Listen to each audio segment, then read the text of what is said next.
बीच यह टकराव इसी तरह बढ़ता रहा तो इसका असर सिर्फ मिडिल ईस्ट तक सीमित नहीं रहेगा। इसका असर यूरोप, एशिया और दुनिया के कई दूसरे हिस्सों तक पहुंच सकता है। दुनिया के बड़े नेता लगातार इस स्थिति पर नजर रखे हुए हैं। कई देश शांति की अपील भी कर रहे हैं ताकि हालात और ज्यादा खराब ना हो। लेकिन दूसरी तरफ जिस तरह से बयानबाजी और ताकत का प्रदर्शन बढ़ रहा है, उससे यह साफ है कि तनाव अभी खत्म होने वाला नहीं है। अब सबकी नजर इस बात पर है कि आने वाले समय में कौन सा देश क्या कदम उठाता है और क्या हालात संभलते हैं या फिर टकराव और ज्यादा बढ़ता।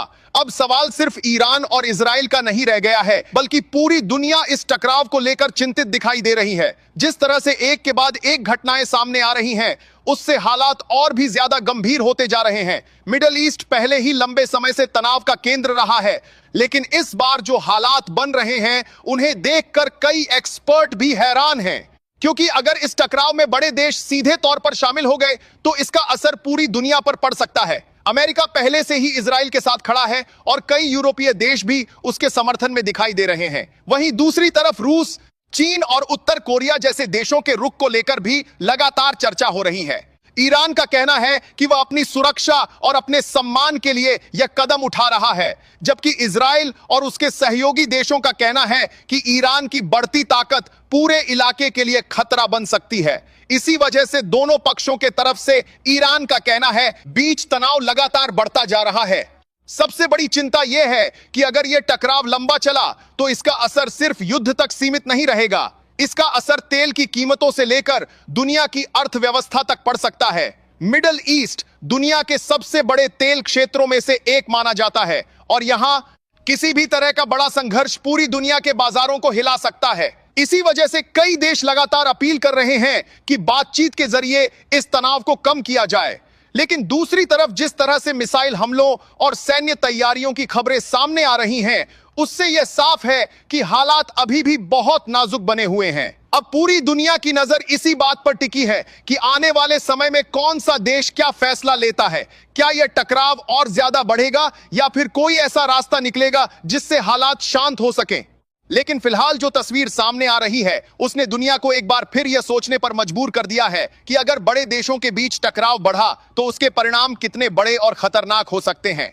इसी बीच दुनिया भर के सैन्य विशेषज्ञ और राजनीतिक विश्लेषक लगातार इस पूरे घटनाक्रम का अध्ययन कर रहे हैं।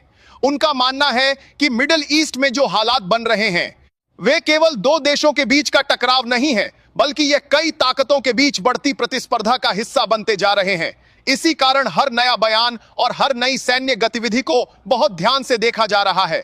ईरान लगातार यह कह रहा है कि वह अपनी सुरक्षा और अपनी संप्रभुता की रक्षा कर रहा है। उसका दावा है कि उस पर लगातार दबाव बनाया जा रहा था और अब वह पीछे हटने वाला नहीं है। वहीं इजराइल का कहना है कि ईरान की सैन्य और परमाणु क्षमताएं पूरे क्षेत्र के लिए अपनी सुरक्षा के लिए खतरा बन सकती हैं और इसी वजह से वह सख्त रुख अपनाए हुए है। दूसरी तरफ अमेरिका भी इस पूरे मामले पर लगातार नजर बनाए हुए है। अमेरिका का कहना है कि मिडिल ईस्ट में किसी भी तरह की अस्थिरता को बढ़ने नहीं दिया जाएगा। यही वजह है कि अमेरिका और उसके सहयोगी देश अपनी सैन्य तैयारियों को मजबूत कर रहे हैं और लगातार रणनीतिक बैठकें कर रहे हैं। इन सबके बीच आम लोगों की चिंता भी बढ़ती जा रही है, क्योंकि जब भी दुनिया के बड़े देशों के बीच इस तरह का तनाव बढ़ता है तो उसका असर केवल राजनीति या सेना तक सीमित नहीं रहता, बल्कि आम लोगों की जिंदगी पर भी पड़ता है। व्यापार, तेल की कीमतें, अंतरराष्ट्रीय बाजार और कई दूसरी चीजें इससे प्रभावित हो सकती हैं। कई अंतरराष्ट्रीय संगठन भी इस स्थिति को लेकर चिंता जता चुके हैं और लगातार शांति की अपील कर रहे हैं। उनका कहना है कि अगर समय रहते बातचीत का रास्ता नहीं निकाला गया तो यह टकराव और भी बड़े संकट में बदल सकता है। इस पूरे घटनाक्रम ने एक बार फिर यह साफ कर दिया है कि आज की दुनिया में किसी भी क्षेत्रीय संघर्ष का असर सीमाओं के भीतर नहीं रहता, उसका प्रभाव धीरे धीरे पूरी दुनिया तक पहुंच सकता है। अब सबकी नजर इसी बात पर है कि आने वाले दिनों में हालात किस दिशा में जाते हैं।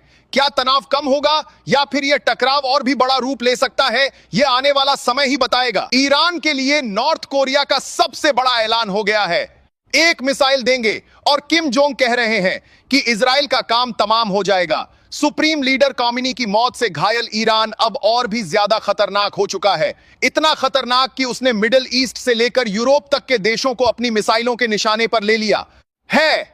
ईरान ने ताबड़तोड़ मिसाइल हमले शुरू कर दिए हैं और ईरान की आवाज गुस्से से उबल रही है। भूकंप ईरान में आया, लेकिन उसकी गूंज इजराइल और अमेरिका तक पहुंच गई।